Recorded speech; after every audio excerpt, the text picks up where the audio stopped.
A paz do Senhor, aqui é o professor Marco Faleiro, da Logos Ensino Superior de Teologia. Você está na disciplina Hermenêutica Básica do curso de Bacharel em Teologia. E esta é a quinta ava da aula dupla 2, aula 3, que é a aula 3 e 4, e a segunda parte da aula 4. Nesta ava, que é do tema, um tema, da hermenêutica, nós estamos abordando um assunto. Vamos falar algumas coisas gerais primeiro.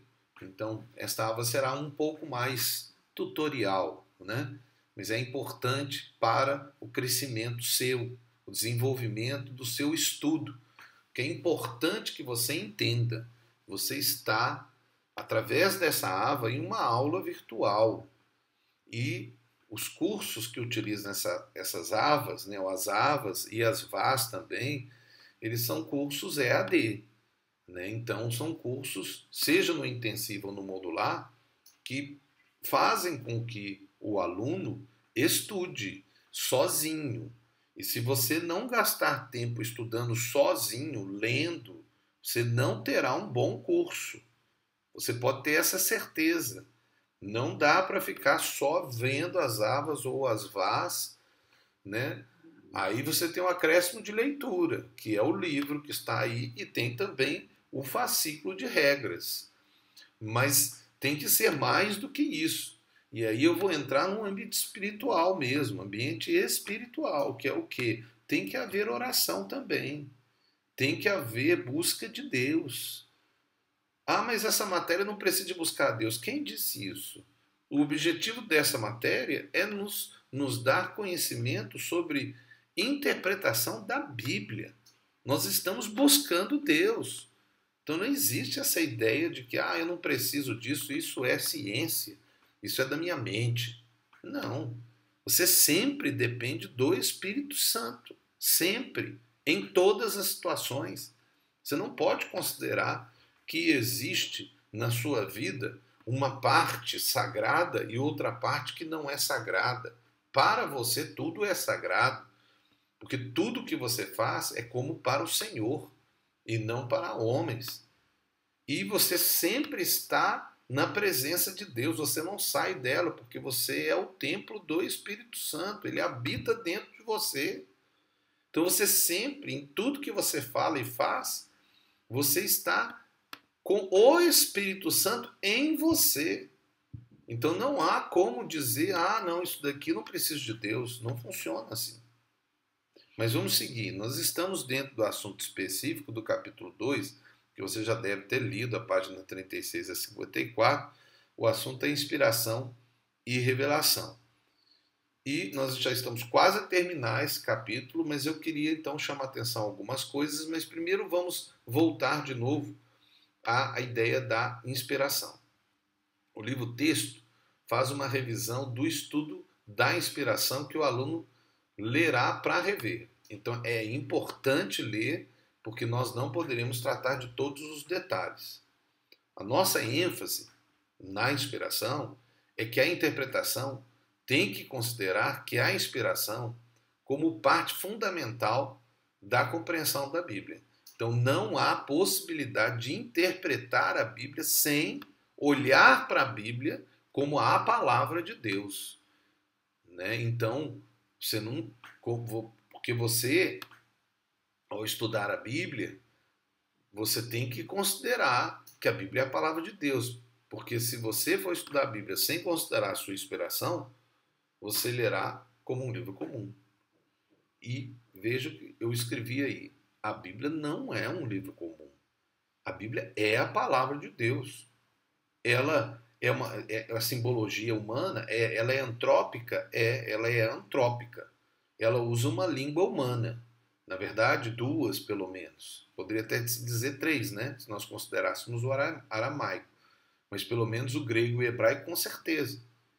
E agora não é só o grego e o hebraico, é todas as línguas traduzidas que acabam sendo permitidos pelo Espírito Santo. Que de alguma maneira os tradutores têm que ter sido sérios para poder fazer uma tradução da Bíblia. que é a palavra de Deus. Então, uma coisa fundamental quando você for estudar a Bíblia, seja para montar um estudo bíblico, seja para você mesmo, né, para sua vida pessoal, para sua devocional, seja para uma pregação, a montagem de um sermão, né? Você sempre tem que ir para a Bíblia olhando para ela como o livro sagrado. A palavra de Deus está cheia de coisas profundas. É uma palavra viva e eficaz. Então, sobre a inspiração, leia o livro texto revendo o que já estudamos na disciplina Introdução à Bíblia. Porque isso vai te ajudar a fundamentar, né, dentro de você, né, que a Bíblia é a palavra de Deus. Ou seja, nós estamos falando da bibliologia, ou a doutrina da Bíblia. Você precisa de ter ela convicta no coração para entrar na interpretação da Bíblia, né, sabendo que ela é a palavra de Deus e que ela diz isso sobre si mesmo. Amém?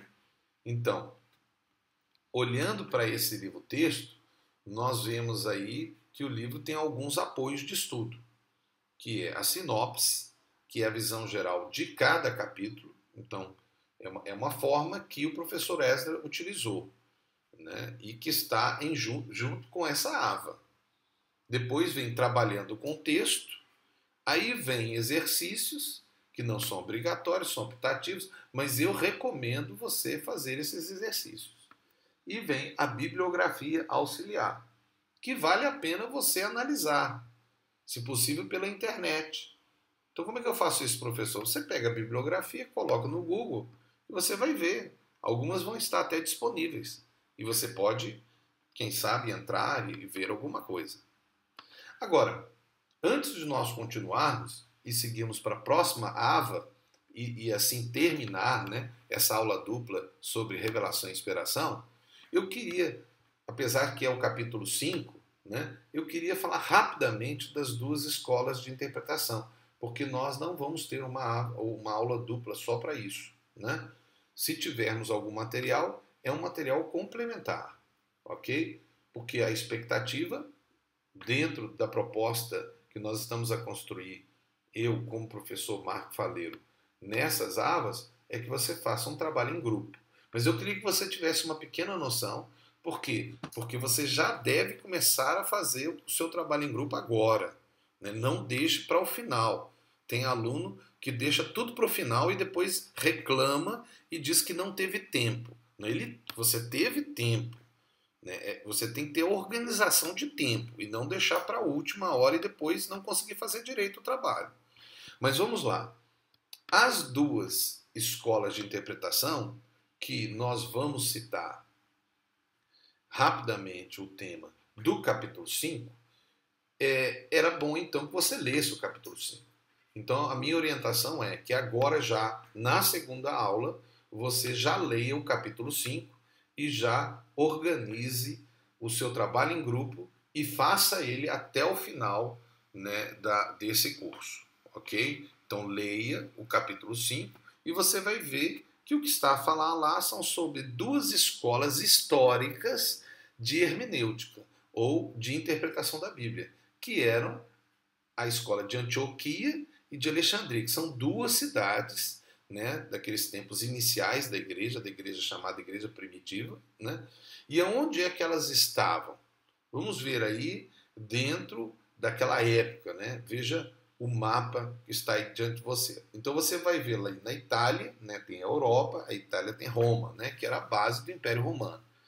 Você vê Constantinopla, que hoje, né, é Istambul, porque os muçulmanos dominaram Constantinopla, né, mas era a base oriental do Império Romano, inclusive construída por Constantino, né? Daí Constantinopla, né? E Constantino, teoricamente, ele teria se convertido, mas ele não se converteu. Mas pelo menos ele abriu para que o Império Romano se tornasse, no Império Romano se tornasse a religião oficial o cristianismo, né? Mas aí depois, mais tarde, nós estamos falando aí já da história da igreja no tempo da Igreja Católica, né? Mas mesmo antes, né, já estava sendo construída essas duas escolas, né, no tempo dos chamados pais da igreja, mesmo antes de ser Igreja Católica Apostólica Romana, né? E aí você vê aí Antioque, que é Antioquia, depois Jerusalém e depois no Egito, que é a África, Alexandria. Então, basicamente, essas duas escolas, elas são duas escolas de locais, né? Que formaram grupos de pessoas. É como se fossem dois grandes seminários, né? Então, que formaram muitos dos nossos primeiros grandes estudiosos ou teólogos, né, da igreja cristã. Essas duas escolas ainda, de uma forma prática, existem hoje, né? Então, esse é um fato. Você vai ler lá no capítulo 5, você vai conhecer mais sobre isso, e depois, quando você fizer o estudo, você vai perceber que ainda existem essas escolas.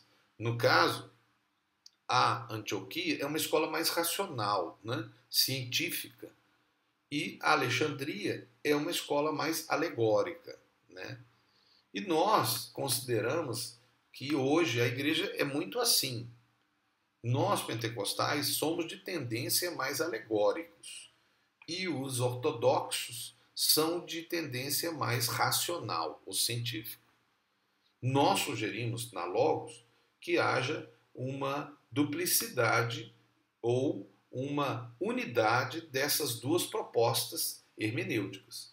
Ou seja, que você tenha, sim, uma análise bem científica e racional no estudo da interpretação de algum texto, né, olhando as línguas originais, olhando as figuras de linguagem, né, olhando as palavras, a simbologia bíblica, o contexto gramático e linguístico, e fazendo toda uma análise racional. Mas depois disso, entrando num ambiente também da busca do mistério, né? Na busca, então, da alegoria também, da simbologia, né? Que nós, como eu disse, somos muito alegóricos. Mas também nós não podemos ser só alegóricos, senão nós entramos no campo da mística. E, infelizmente, muitos de nós, especialmente estou falando de pentecostais, são místicos, né? Então eles falam coisas que são absurdas, são baseadas apenas na proposta simbológica de alguma visão que ele tem, mas não está contextualizado, não tem uma base contextual lógica, né, do estudo do texto em si. Então deve-se tomar muito cuidado com isso. A minha sugestão é um trabalho sobre o assunto, né? Para essa proposta de AVA será assim, se o outro professor não quiser utilizar, ele pode até retirar essa AVA, né, para o aluno, mas essa é a minha proposta. Cada professor determinará os trabalhos, inclusive a ênfase ou não desse assunto. Mas eu considero fundamental e importantíssimo a compreensão histórica de Alexandria e de Antioquia e a realidade prática hoje, né? Quer dizer, hoje, como que nós somos, como são os hermeneutas atuais. Quando você entrar na internet, você vai perceber quem é extremamente racional e que rejeita a alegoria. E outros que aceitam a alegoria e às vezes são até contra a racionalidade. Mas essas duas coisas devem convergir e estar unidas. Amém? Que Deus abençoe. Nós estamos terminando esta ava, mas temos mais uma ava, né, que é a próxima, e assim terminará a aula dupla. Deus te abençoe. Aqui é o professor Marco Faleiro, da Logos Ensino Superior de Teologia, na disciplina Hermenêutica Básica do curso de bacharel em Teologia. Deus te abençoe, você que é aluno da Logos, e esteja firme. E como eu sempre digo, seja feliz, mas faça alguém feliz.